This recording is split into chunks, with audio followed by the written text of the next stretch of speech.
Keberadaan mantan anggota Polresta Samarinda, Ismail Bolong, masih dicari oleh kepolisian. Ismail Bolong diburu buntut kasus tambang ilegal di Kalimantan Timur yang hasilnya diduga juga disetorkan kepada petinggi Polri.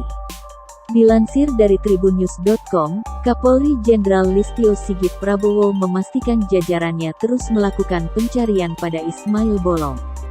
Untuk diketahui, Ismail Bolong sudah 2 kali mangkir dari panggilan penyidik Ditipiter Bareskrim Polri. Namun dalam hal ini, pihaknya telah melakukan pemeriksaan pada anggota keluarga Ismail Bolong sebagai saksi.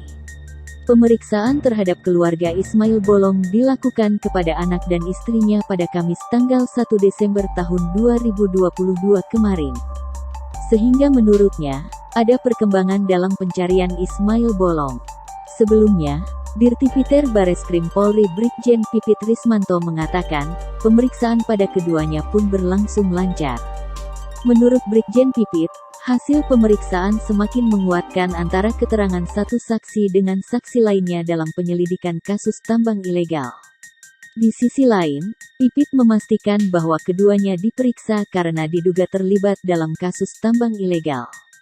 Brigjen Pipit menuturkan, keluarga Ismail Bolong masuk ke daftar pemegang saham ataupun pejabat di perusahaan yang diduga terkait tambang ilegal.